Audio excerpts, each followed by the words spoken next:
Good day everyone. We are pleased to present our thesis entitled Impact of Capital Structure on Financial Performance of Publicly Listed Property Firms in the Philippines, 2014 to 2024. The research was conducted by Marlyn Anjanette S. Casurra, Justine M. de Guzman, and Piolo M. Fajanilan. Together, we have conducted this study to provide insights into financial strategies, capital structure decisions, and their effects on key financial performance. In the Philippines, publicly listed property firms have recently faced increasing financial pressure. According to Del Mendo, 2025, residential property prices experienced their biggest decline in nearly a decade due to weaker demand and reduced investor confidence. The Guzman, 2023, also reported a rise in non-performing loans in the real estate sector, driven by higher operating costs and elevated interest rates, which negatively affected profitability indicators such as return on assets and return on equity. Moreover, Ong, 2025, and Jackson, 2025, highlighted that elevated borrowing costs, oversupply, and stricter bank lending increased financial vulnerability among property firms. Remalona, 2024, further noted that high vacancy rates and declining demand, including reduced activity from Philippine offshore gaming operators, weakened overall market conditions. These industry reports highlight the growing risks faced by property firms and emphasize the need to reassess capital structure decisions. Therefore, this study examines the impact of capital structure on the financial performance of publicly listed property firms in the Philippines from 2014 to 2024. This study is significant to various stakeholders, including investors, business owners, real estate firms, and academic institutions. By examining the relationship between capital structure and financial performance, the research provides practical insights on how firms can optimize their debt-to-equity mix to improve profitability and increase shareholder value. For investors, the findings serve as a guide in making informed investment decisions. The study helps identify property firms with balanced capital structures that demonstrate stronger financial stability and potential for higher returns. For financial managers and business owners, the results offer guidance in determining the most appropriate combination of debt and equity in financing operations. This supports better cost management, improved operational efficiency, and maximized profitability. Lastly, the study contributes to the academic community by addressing existing research gaps and serving as a reference for future studies. It also enriches learning materials related to capital structure management, helping students, researchers, and educators better understand real-world financial practices in the property sector. Result of the study: the debt-to-asset ratio was used to measure the extent to which publicly listed property firms finance their assets through debt. On average, the firms recorded a debt level of 40.33%, indicating that about 40% of total assets were funded by borrowed capital. While this average remained relatively stable throughout the study period, leverage peaked in 2020 at 0.428, reflecting increased borrowing during heightened economic uncertainty. The standard deviation of 0.217 shows wide variation in financing behavior, with some firms using very low debt of 1.3%, while others were almost entirely debt-financed at 95.2%. Several firms experienced notable declines in leverage due to equity financing and internal funding.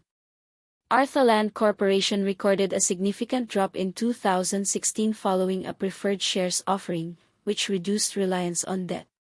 Araneta Properties Incorporated and SOC Resources Incorporated also showed sharp decreases in their D/A ratios after funding projects through equity and internally generated capital, reflecting conservative capital structures and lower financial risk. Philippine Estate Corporation similarly exhibited a major decline in 2021 after a stock rights offering, indicating post-expansion deleveraging. In contrast, spikes in the D/A ratio were primarily driven by debt-funded expansion activities. Arthaland's leverage rose in 2020 due to green bond issuance, while Ayala Land Logistics Holdings Corporation, Robinson's Land Corporation, and 8,990 Holdings Incorporated recorded higher leverage during periods of land acquisition and construction finance through loans and bonds. These increases indicate strategic use of debt to support growth rather than financial distress. Overall, the results confirm that movements in the debt-to-asset ratio directly reflect firms' capital structure decisions, where declines are associated with equity injections and asset growth, while spikes occur during deliberate debt finance expansion phases. Earnings per share (EPS) was used to measure the profitability of publicly listed property firms by showing how much profit was generated per outstanding common share. Over the study period, the firms recorded an overall mean EPS of 0.3943, indicating an average profit of about 39 centavos per share. However, the high standard deviation of 1.1040 reveals extreme volatility in earnings, reflecting inconsistent profitability and varying risk levels across firms. From 2014 to 2016, EPS values were generally modest and stable, indicating steady project completion and regular profit recognition. Earnings improved in 2017 and 2018, with EPS rising alongside stronger market conditions and increased project turnovers. The sector reached its strongest pre-pandemic performance in 2019, when earnings peaked as demand remained strong. This upward trend was disrupted in 2020, as the pandemic caused construction delays and weaker sales, resulting in lower mean EPS and more firms posting losses. A gradual recovery followed in 2021 and 2022, as operations resumed and earnings stabilized. The most significant fluctuations occurred in 2023, which showed the widest EPS dispersion in the entire period. EPS ranged from a low of -12.010 to a high of 11.191, reflecting the impact of firm-specific extraordinary events. The sharp decline was driven by Philippine Infradev Holdings Incorporated, which recorded substantial losses due to write-downs following the Supreme Court ruling affecting the Makati Subway project. In contrast, Keppel Philippines Properties Incorporated posted the highest EPS after recording large one-time gains from its divestment in the Podium project. These results demonstrate that EPS is highly sensitive to extraordinary gains and losses, and while the sector remained generally profitable, firm-level performance varied significantly. Return on equity (ROE) was used to assess how efficiently publicly listed property firms generated profits from shareholders' equity. From 2014 to 2016, ROE remained relatively stable, with small positive averages and low variation, indicating steady demand and comparable profitability across firms. Differences in performance began to widen in 2017 and 2018, as some companies experienced slower project turnover, rising costs, and delays, leading to greater dispersion in ROE values.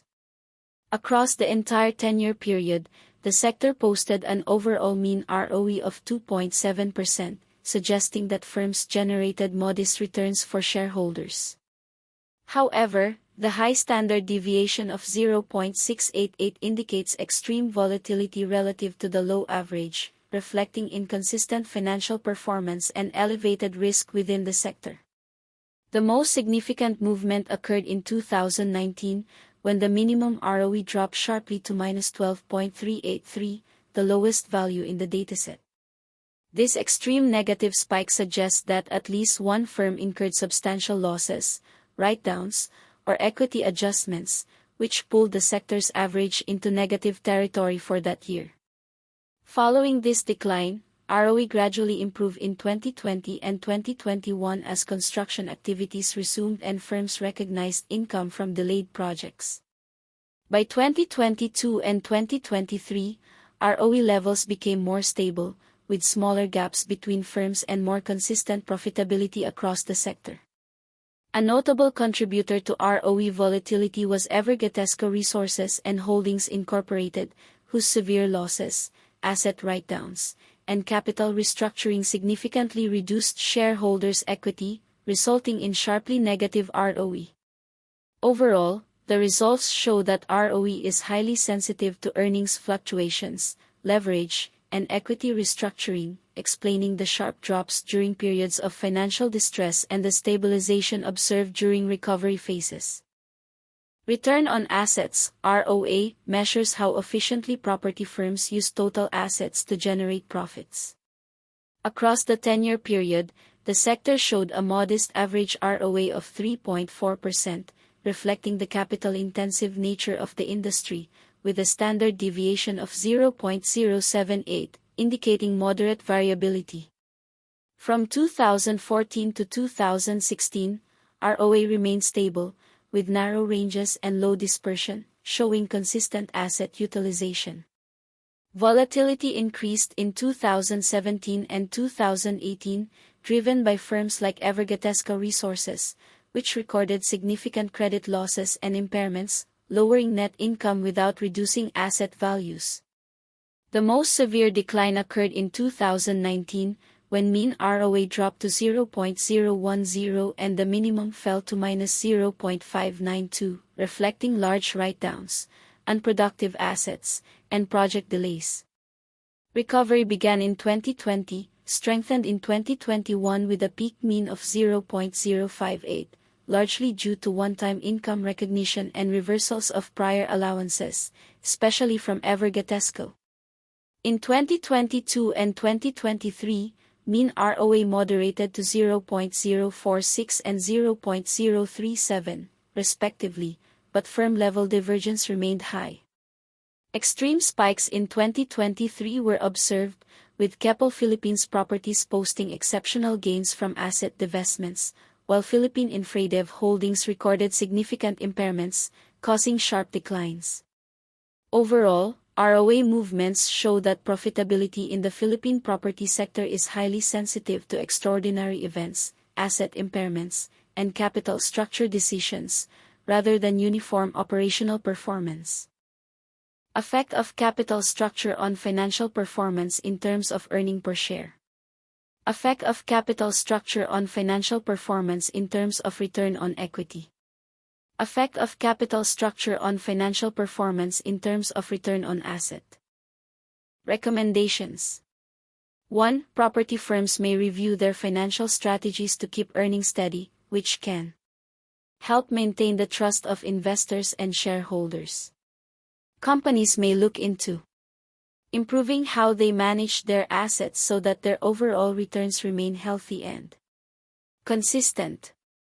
2. Firms may consider keeping their debt-to-asset ratio at a manageable level to avoid financial strain that could affect future investment decisions. The amount of debt finance in the financial mix of the firms should be at the optimal level. 3. Property firms are encouraged to carefully manage their debt levels to improve asset utilization efficiency, as capital structure significantly affects return on assets, while maintaining balanced financing strategies to avoid unnecessary risk to earnings per share and return on equity. 4. Future researchers may extend this study to other industries to determine whether the relationships capital structure and financial performance are consistent across different sectors, and identify additional financial ratios that may influence profitability. This concludes our presentation on impact of capital structure on financial performance of publicly listed property firms in the Philippines, 2014 to 2024. We hope that our study has provided valuable insights into how capital structure decisions influence profitability, asset efficiency, and shareholder returns, and how firms can optimize their financial strategies for long-term growth. Thank you for your time and attention.